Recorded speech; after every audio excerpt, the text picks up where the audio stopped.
नमस्कार, मैं हूं अरविंद सिंह। उम्र के आखिरी पड़ाव में अगर बुजुर्ग माता पिता को अपने ही घर में अपमान, परेशानी या सुरक्षा झेलनी पड़े तो कानून उनकी मदद कर सकता है।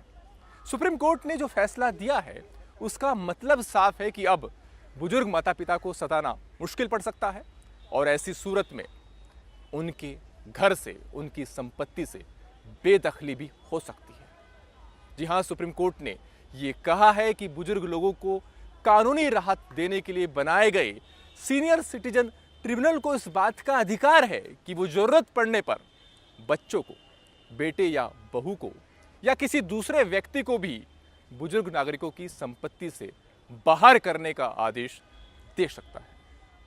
हालांकि कोर्ट ने यह साफ किया कि हर पारिवारिक विवाद में इस तरह का आदेश नहीं दिया जा सकता। बच्चों की बेदखली तभी हो सकती है जब यह बात साबित हो जाए कि ऐसा करना वरिष्ठ नागरिकों के भरण पोषण या उनकी सुरक्षा के लिए जरूरी है। अब आपके जहन में सवाल उठ रहा होगा कि आखिर सुप्रीम कोर्ट ने ऐसा फैसला क्यों दिया, कोर्ट में आखिर मामला क्या था, इस पर हम जाएंगे। लेकिन पहले आपको बता दें कि कोर्ट ने अपने इस फैसले में कुछ इस तरह की बातें कही हैं जो सीधा दिल को छूती हैं। सुप्रीम कोर्ट ने कहा है कि किसी भी समाज की पहचान इस बात से होती है कि वो अपने बुजुर्ग लोगों को कितना सम्मान, कितना गरिमा, कितनी सुरक्षा देता है। कोर्ट ने कहा है कि बुजुर्ग लोग अपने साथ ढेर सारा अनुभव, ढेर सारी यादें, ढेर सारा ज्ञान लेकर चलते हैं। वो अगली पीढ़ी के लिए मार्गदर्शक का काम कर सकते हैं। और हमारी संस्कृति में तो माता पिता को बेहद सम्मान से देखा गया है, उन्हें भगवान का दर्जा दिया गया है। ऐसी सूरत में कानून ऐसा होना चाहिए ताकि वो बुजुर्ग नागरिकों को सुरक्षा दे, उनकी गरिमा का ख्याल रखे। अब आपको बता देते हैं कि आखिर सुप्रीम कोर्ट में मामला था क्या। सुप्रीम कोर्ट में दरअसल रविकांत गुप्ता नाम के एक शख्स ने याचिका दायर की थी। उनका लखनऊ के विकास नगर में अपना घर है। यह उनकी खुद की अर्जित संपत्ति थी। उनकी 81 वर्ष की एक बूढ़ी मां थी। रविकांत गुप्ता का यह आरोप था कि उनका बेटा उनकी मां यानी अपनी दादी को नहीं चाहता था कि वो घर में रहे, और ऐसी सूरत में उसने इस तरह के हालात पैदा कर दिए, इस तरह की परेशानियां पैदा की कि बुजुर्ग औरत को अपना घर छोड़ करके वृद्धाश्रम में रहना पड़ा। इसको लेकर के रविकांत गुप्ता ने 2022 में डिस्ट्रिक्ट मजिस्ट्रेट के पास आवेदन दाखिल किया। उन्होंने अपने ही बेटे को घर से बेदखल करे जाने की मांग की। एसडीएम ने भी उनकी इस मांग को मंजूर कर लिया।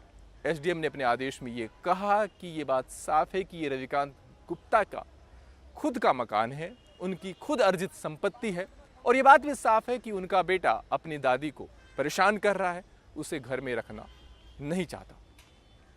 इसके बाद मामला डीएम के पास गया। डीएम ने भी एसडीएम के आदेश को बरकरार रखा और रविकांत गुप्ता के बेटे और बहू को आदेश दिया कि वो घर छोड़ दे और घर का कब्जा रविकांत गुप्ता को सौंप दे। इसके बाद रविकांत गुप्ता के बेटे और बहू ने इलाहाबाद हाईकोर्ट का रुख किया और इन दोनों आदेशों को चुनौती दी। इलाहाबाद हाईकोर्ट ने अपने आदेश में यह कहा कि सीनियर सिटीजन एक्ट 2007 के मुताबिक अधिकारियों को इस बात की इजाजत नहीं है कि वो किसी को भी संपत्ति से बेदखल करने का आदेश दें। इसके बाद मामला सुप्रीम कोर्ट पहुंचा। रविकांत गुप्ता ने जाहिर तौर पर इलाहाबाद हाईकोर्ट के आदेश को सुप्रीम कोर्ट में चुनौती दी। सुप्रीम कोर्ट ने इलाहाबाद हाईकोर्ट के आदेश को रद्द कर दिया। सुप्रीम कोर्ट ने यह कहा कि सीनियर सिटीजन एक्ट 2007 का मकसद ही यह है कि उम्र का बढ़ना बुजुर्ग लोगों के लिए परेशानी का, अपमान का पर्याय न बन जाए। कोर्ट ने कहा कि यह कानून बनाया ही इसलिए गया है ताकि समय रहते बुजुर्ग लोगों को तुरंत कानूनी राहत उपलब्ध कराई जा सके। ऐसे में इस कानून के तहत जो ट्रिब्यूनल बना है, अगर वो उसे इस मकसद को पूरा करने का अधिकार देता है तो कानून के तहत इस मकसद को पूरा करने के लिए जरूरी कदम उठाने की जो शक्ति है वो भी ट्रिब्यूनल के पास होनी चाहिए। और ऐसे में सुप्रीम कोर्ट ने ये कहा कि अगर किसी बुजुर्ग नागरिक के लिए, बुजुर्ग माता पिता के भरण पोषण, उनकी सुरक्षा के लिए जरूरी हो कि उनके बच्चों की संपत्ति से बेदखली हो तो ट्रिब्यूनल जरूरत पड़ने पर ऐसा भी आदेश दे सकता है। कैमरा पर्सन जयदीप के साथ अरविंद सिंह, जी मीडिया, दिल्ली।